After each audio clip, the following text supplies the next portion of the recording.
Bining Macron.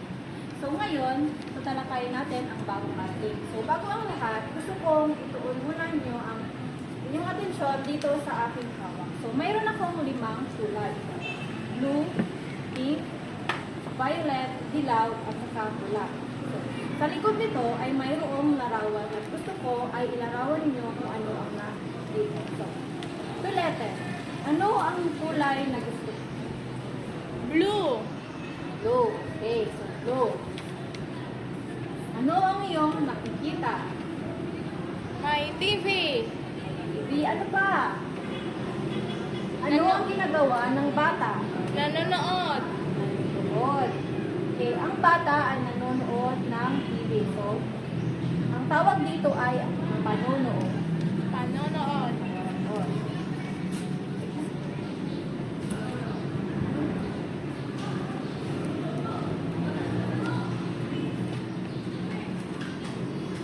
Ito naman. Manaay. Pumili ka ng isang kulay. Pula. Ah. Okay, so, ano ang iyong nakikita? Bata. Bata. So, ano ang ginagawa ng bata? Nakikinig. Okay, very good. So, ang bata ay nakikinig.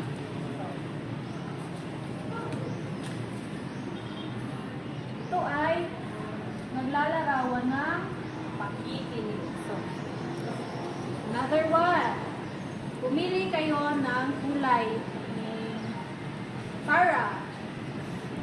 Dilaw. Dilaw. Okay. So, ano ang iyong nakikita sa larawan na ito?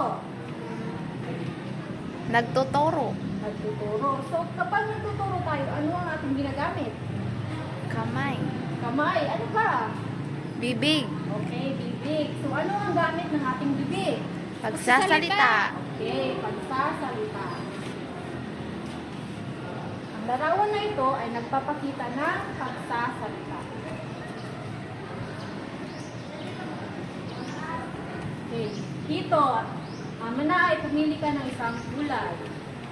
Violet. Violet. So, okay. So, ano ang inilarawan ng larawan?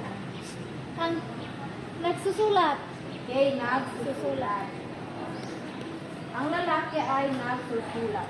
So, ito ay nagpapakita ng pagsulat. Okay, so last color. Pink. Pink. Okay, so ano ang ginagawa ng mga bata? Nagbasa ang libro. Okay, so nagbabasa. So, ang larawan na ito ay nagpapakita ng Pagbabasa. pagbabasa. Pagbasa. Okay, so sabay-sabay nating basahin. Una, Panonood. Pakikinig. Pagsasalita. Pagsulat. Pagbasa. okay, so itong 5 larawan na ito ay nagpapakita o naglalarawan ng 5 makrong kasanayan. Okay, so ang unang makrong kasanayan ay ang pakikinig. So, pakibasa. Aktibong proseso ng pagtanggap ng mensahe sa pamamagitan ng pandinig at pag-isip. So, ang pakikinig ay isang instrumento or ang proseso ng pagtanggap ng isang mensahe. Ito ay ang kakayahan na matukoy at maunawaan ang sinasabi ng tagapagsalita. So, ang pakikinig ay may proseso. Ano-ano ang mga proseso?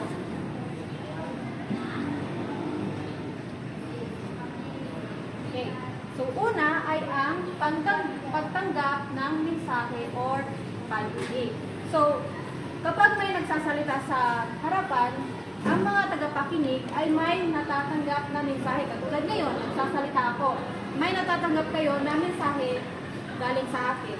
So, ang pangalawa ay ang pag-focus ng atensyon sa tinanggap na mensahe. So, pagkatapos natin matanggap, ay pinofocus natin ang ating atensyon sa ating tinatanggap na mensahe. Halimbawa, kung nagbibigay ang tagapagsalita ng isang word na bago sa inyong pandinig. So, iyon ay tinatanggap ninyo at pagkatapos ay nakafocus ang inyong atensyon kung ano nga ba ang word na iyon upang inyong maintindihan. So, pagkatapos nun, ay dapat nating unawain. So, pang-apat ay ang pagpapakahulugan o pag-alala. So, pagkatapos nating unawain, ay kailangan nating alalahanin kung ano ang word na iyon at ano ang sinasabi ng tagapagsalita. Number 5 is evaluation. And number 6 is pagtugon. So, pagtugon is ating i-respond kung ano ang sinasabi ng tagapagsalita, kung naiintindihan ba natin o wala. So, pamagitan din ng pagtugon ay magbabase or maintindihan ng tagapagsalita na naintindihan talaga ng nakikinig ang iyong sinasabi. So, pagkatapos ng proseso ng pakikinig, tumako naman tayo sa uri ng pakikinig. So, una, Ang pakikinig na ito ay Pakikinig na ang pinakikinggan ay di gaano napagtutuunan ng pansin dahil sa ibang gawain kanyang isina sa katutuharan. Kasabay ng pakikinig sa radyo, nakikipag-usap, nag-aaral o gumagawa ng isang bagay. okay, so ang pakikinig na ito ay tinatawag natin na passive o marginal na pakikinig. okay, ito ay passive o marginal na pakikinig.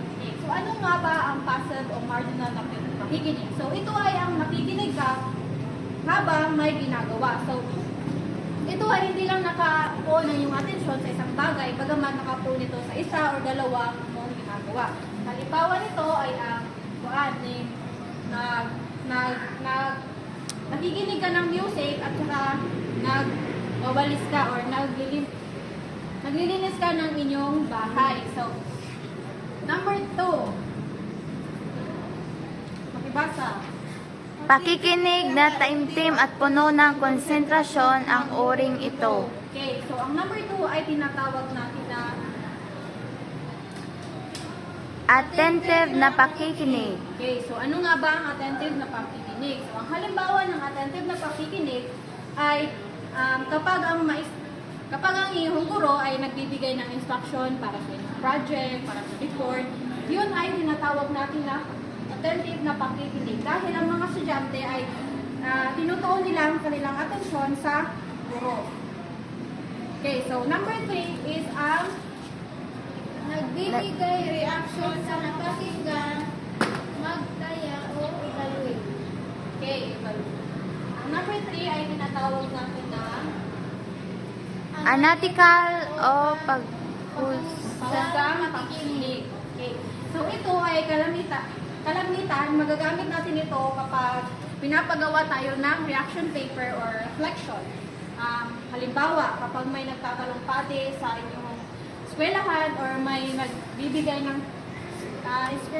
inspirational message, ay gumagawa kayo ng reaction or reflection nito. So, ito ang uri ng pakikinig. So, una ay ang passive o marginal na pakikinig, attentive na pakikinig, at analytical na pakikinig.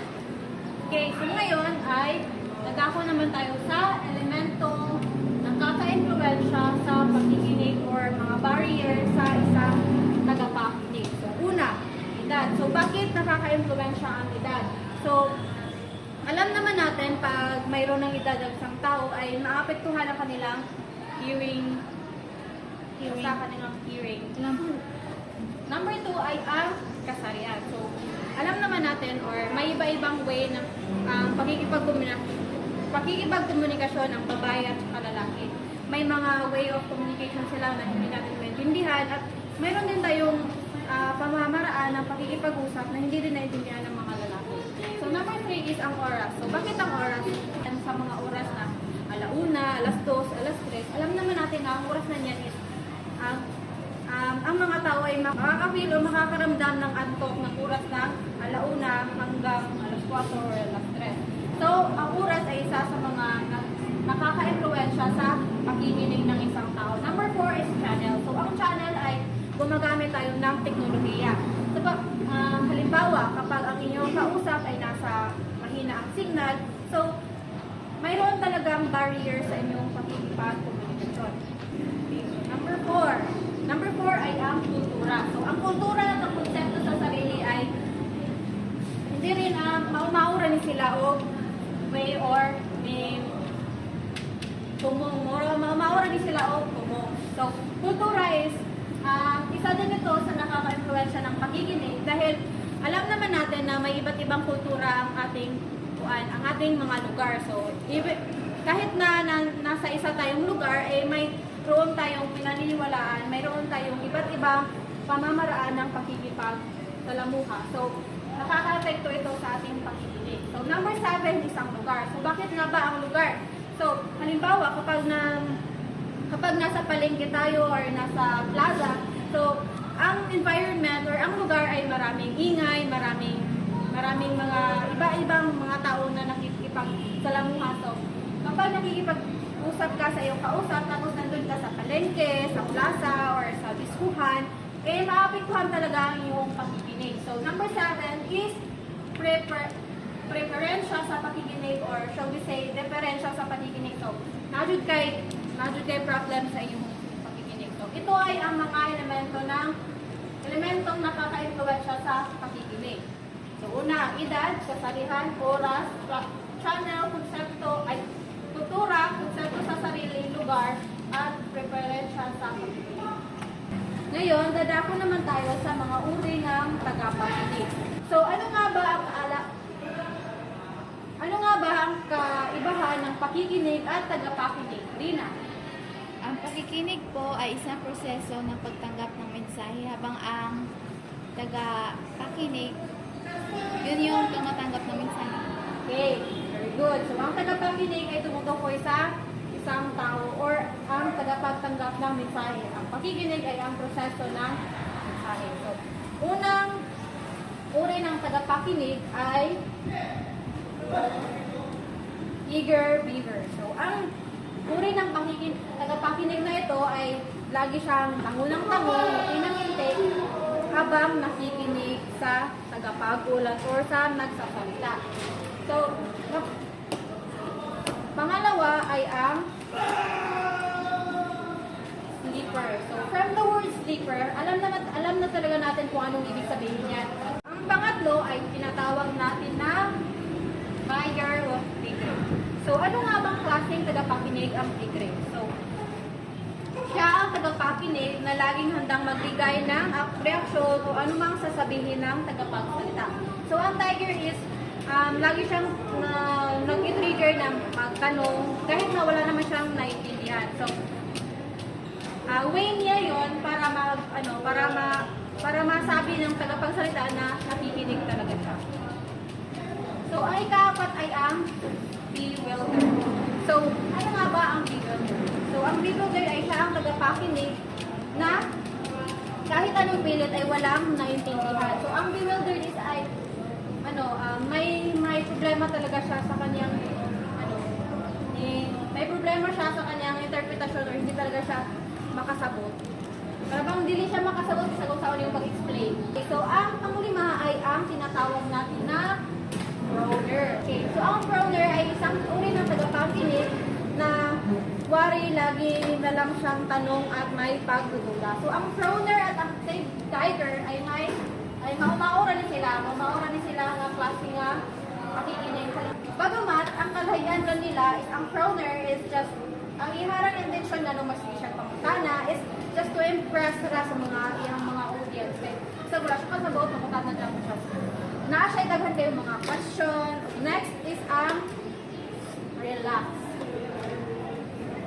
So, ang relax ay isang uri ng tagapakinig na wala talagang interest sa pakikinig. Wala siyang pake kung ano ang ginagawa ng tagapagsalita or wala siyang pake kung anong nangyari sa kanyang paligid. So, relax lang talaga siya. Wala siyang ginagawa. So, ang pangpito ay tinatawag natin na BCB. So, ang BCB ay isang tagapakinig na maraming ginagawa. Susulat habang nakikinig or nakikinig ng music or nakikipag-chismisan sa katabi. Ang panghuli ay tinatawag natin na two-eared listener. So, ito ang klase ng tagapakinig na tinatawag natin na genius or bang naminaw dyan siya tarong na kuaning. Siya ang pinaka-epektibong tagapakinig. Nakikinig siya gamit hindi lamang ang kanyang tenga, kundi ang kanyang utak. So, ito ang mga uri ng tagapakinig. Una ay ang eager beaver, Reaper, Tiger, Bewildered, Stoner, Relaxed, PCB, and Two Earth Listener. Ngayon, dadako naman tayo sa pangalawang makrong kasanayan. Yun ang pagsasalita. Okay, so ngayon, dadako naman tayo sa pangalawang makrong kasanayan. So, ang pangalawa ay ang pagsasalita. So, ang pagsasalita, ito ay isang kakayahan o isang kasanayan na isang tao na maipahayag ang kanyang ideya na darama sa isang tao gamit ang wikang nauunawaan ng kanyang kausap. O ito rin ay isang pakikipag-usap ng dalawa o ipang bilang ng mga tao. So, ngayon, dadako tayo sa mga kasangkapan sa pagsasalita. So, ang una ay ang tinig. So, of course, kapag ikaw ay nagsasalita, kailangan mo talaga ng boses o tinig. Pangalawa ay ang bigkas. So, sa pagsasalita, kailangan mong linawin ang iyong pagsasalita upang mas maintindihan ng nakikinig o ng iyong kausap. So, pangatlo, kinig. So, mahalaga ito, lalo na pag ikaw ay nasa formal na magsasalita, like pag ikaw ay nag-reporting, nagtatanong-pati, o nakikipagpanayam, so kailangan mo ng maayos na tinig. Pang-apat ay ang kumpas. So, kumpas ng kilos ng iyong kamay pag ikaw ay nasa reporting or sa mga formal na magsasalita. Pang-apat ay ang kilos at expression. Okay, so ngayon, may dalawang kasanayan ng pagsasalita. Una ay ang kasanayang di formal at ang kasanayang formal. So, ang kasanayang di formal ay ito lang yung nakasanayan lang natin o normal lang natin na ginagawa sa araw-araw. Like, kapag ikaw ay nakikipag-usap, nakikipag-halubilo sa ibang tao, nakikipagpakilala, or may kausap ka sa telepono o nagbibigay ng reaksyon o komento. Yun ay kasanayang di formal. At ang kasanayang formal naman, so from the word formal, so it means pag ikaw ay nasa formal na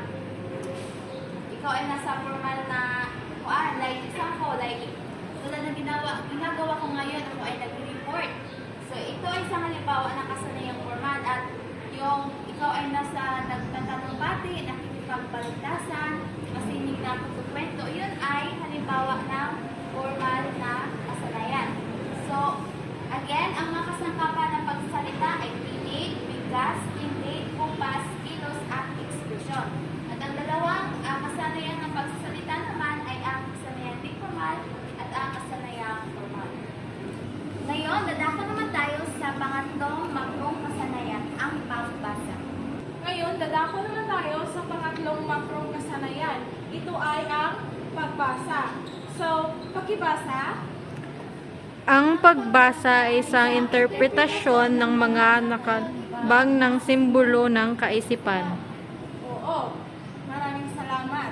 So, ang pagbasa ay isang interpretasyon ng mga nakalimbag na simbolo ng kaisipan. Alam niyo ba kung ano ang mga nakalimbag na simbolo ng kaisipan? Yun yung mga salita o mga letra. Yun yung mga simbolo ng kaisipan na nakalimbag o naisulat. Kaya natin ito nababasa sapagkat ito ay nakalimbag sa pamamagitan ng libro, ng diaryo, ng kung ano-ano pa. So, meron tayo 4 na hakbang sa pagbasa. So, ayon kay William S. Gray, ang ama ng pagbasa. So, William S. Gray pala ang ama ng pagbasa. So, ayon sa kanya, may 4 na hakbang sa pagbasa. Una, ang pagbasa sa akda. So, ang pagbasa sa akda, yun yung basahin mo kung ano ang akda ng iyong binasa o yung title. So, for example, o halimbawa, si Pagong at si Matsing, yun yung akda sa iyong binasa.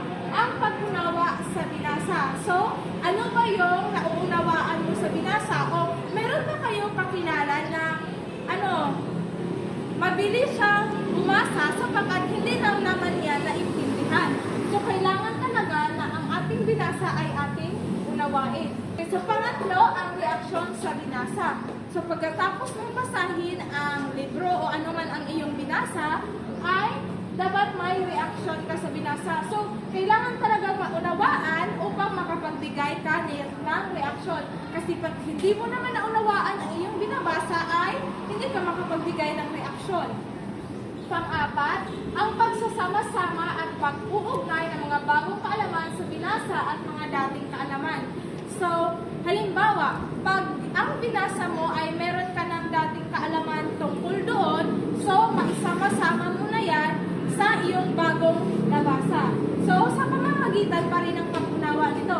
Kasi hindi mo malaman kung may kaugnayan ba yung binasa mo ngayon sa iyong binasa noon.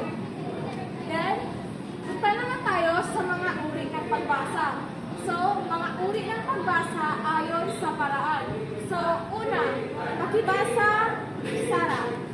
Mabilisang pagbasa o skimming. So, ang mabilisang pagbasa, ito yung pagbasa na dali ay pang-madalian lamang o yung mga importanteng detalye lamang ang iyong kinukuha. B. Pakibasa, Manaay. Pahapyaw ng pagbasa o scanning. So, ang pahapyaw na pagbasa o scanning, ito ay tumutukoy sa paghahanap ng isang tiyak na impormasyon sa isang pahina. Then, letter C, ang pagsusuring pagbasa o analytical reading. So, ang pagsusuri ay nakasalalay sa mga materyales. Ang gawaing pagsusuri ng pagbasa ginagamit dito ng matalino at malalim na pag-iisip. Ang pamumulang pagbasa o critical reading is dapat matiyak ng mambabasa na mauunawaan ang buong nilalaman ng iyong binasa. Ang tahimik na pagbasa o silent reading, so alam naman natin, ang tahimik na pagbasa ay hindi siya nagsasalita, kundi mata lamang ang kanyang ginagamit. Kadalasan itong mangyayari kapag may natuon ka. So, F ay pasalitang pagbasa o oral reading. So, ito ay nagsasalita ka talaga. Mayroon kang ginagamit mo ang iyong bibig sa pagsasalita. So, ito ang salitang pagbasa. Ang masinsinang pagbasa naman ay ang binibigyan ito ng guro ng mag-aaral ng sapat na panahon. So, hindi ito kagaya ng mabilisan na pang-madalian lamang na pagbasa kasi wala siyang time pressure. Ito, ang masinsinang pagbasa is binibigyan ka talaga ng guro ng tamang panahon upang ito rin ay, para sa akin, ito rin ay makakatulong para sa atin para mas maunawaan talaga natin ang ating binasa sapagkat meron kang exact time. Ngayon, pagkatapos ng pagbasa, dadako naman tayo sa ika-4 na macrobasa na yan at ito ang pagsulat.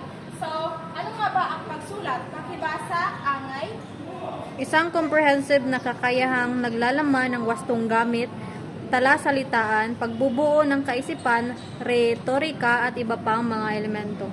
Okay. So, ang pagsulat ay may naglalaman ng wastong gamit. So, ano ba yung gamit natin kapag tayo ay nagsusulat? Maaring lapis, ballpen, notebook, o ano pa na gagamitin natin sa pagsulat.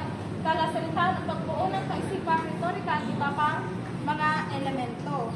So, ang pagsulat ay merong mga bahagi ang pagsulat. So, una ang panimula. So, pag tayo ay nagsusulat, kailangan talaga may panimula. So, maaaring ang panimula natin ay isang tanong, isang kanang quote, o ano bang gusto mong maging panimula ng iyong pagsulat.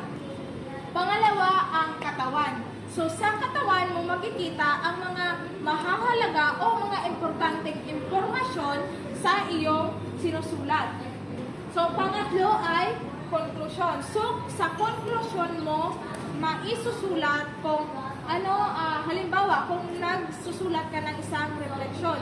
So, ang conclusion ay nandoon talaga sa pangatlo. So, mayroong una panimula, then katawan, then conclusion. dadako naman tayo sa proseso ng pagsulat. So, una, ang free writing. Natatandaan niyo ba noong high school pa tayo o elementary na meron tayong sulating pangwakas? Yes. Noong high school pa tayo, meron tayong sulating pangwakas. Ang ating sinusulat doon ay yung kung sino tayo. So, ang pre-writing, magsusulat muna tayo sa scratch. Then, sa pangalawa, actual writing, isinusulat na talaga natin siya doon sa sulating pangwakas na dapat nating sulatan. So, sa rewriting, ulitin natin yung ating mga sinulat na meron ng mga correction. So, sa pag-ulit natin, tama na yon lahat kasi na-correction na naman sa guro. So, ito ang proseso ng pagsulat. So, yun lamang po. Alam niyo ba na ang pagsulat at pagbasa ay may connection sapagkat kung anong sulat siya ang basa. So kung ano ang iyong sinusulat, yun din ang ating babasahin. Halimbawa, nagsulat ka ng panunood. Tapos, ano bang basa mo? Di ba panunood? Line mo po, nagsulat ka o panunood, tapos pagbasa mo, pagsasalita. So kung ano ang sulat, siya ang basa. At pupunta naman tayo sa panghuli ang panunood. Dadakot naman tayo sa panglimang macron kasanayan. Ito ay pakibasa. Panunood. Ito ay ang proseso ng pagmamasid ng panunood sa palabas, video recording at iba pang visual media upang magkaroon ng pag-unawa sa mensahe o ideya na nais iparating nito. Halimbawa naman ito ay yung panunood ng isang gusto mo o halimbawa nanonood kayo sa love stories or anong pinapanood mo ay isang pelikula, yan ang halimbawa ng panonood na may makuha ka ng mensahe sa pinanood mo o idea na nais iparating ito. May iba't ibang uri ng panonood. Una, ibasa. Discriminative. Paggamit ng opinion o prejudice. We receive discriminative, yung isang pagdiskriminasyon. Halimbawa nito ay yung pagdiskriminasyon ng isang palabas o isang aktor dahil sa kaniyang issue. So yun ang halimbawa ng discriminative. Pangalawa naman, Casual o panlibang. Informal na pamamaraan at hindi nagbibigay focus sa detalye.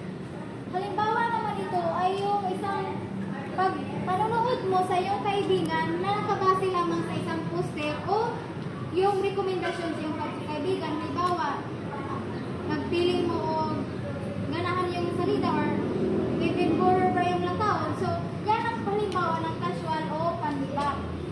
Pangatlo, Komprehensibo. Nagpapahalaga sa mensahe at hindi sa ibang detalye.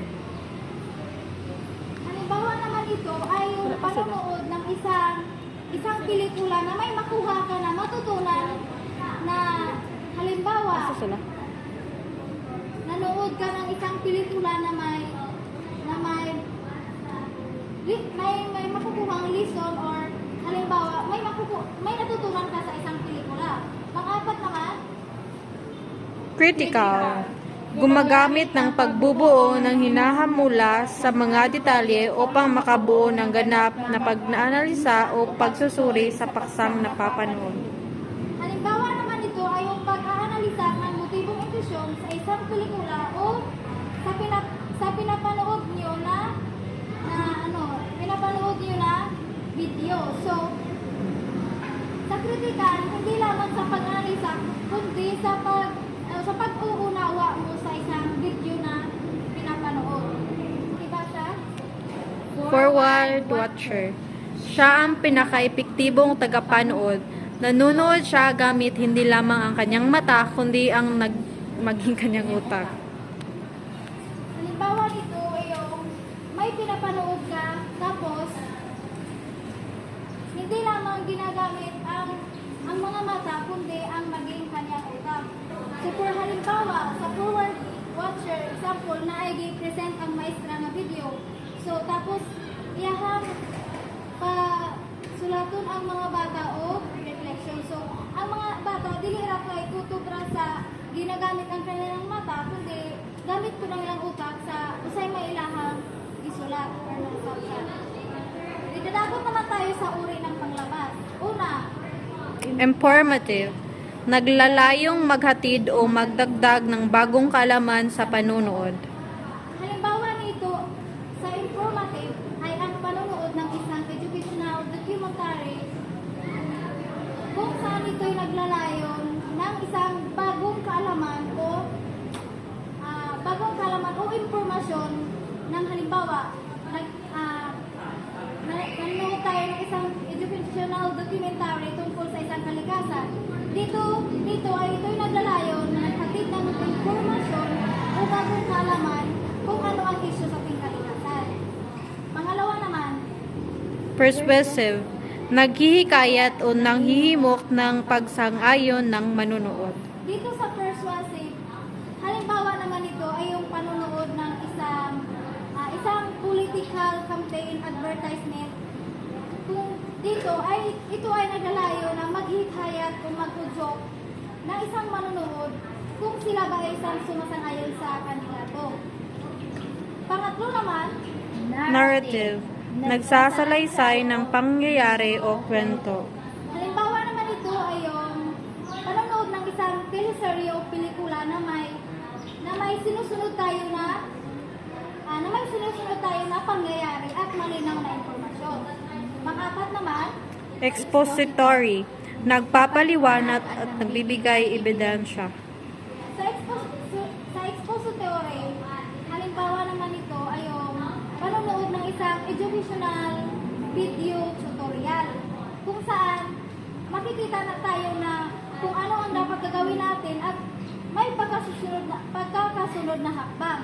Halimbawa naman ito ay yung panonood ng isang video tutorial tungkol sa kung paano gumawa ng bulaklak, kung ano ang dapat natin gawin.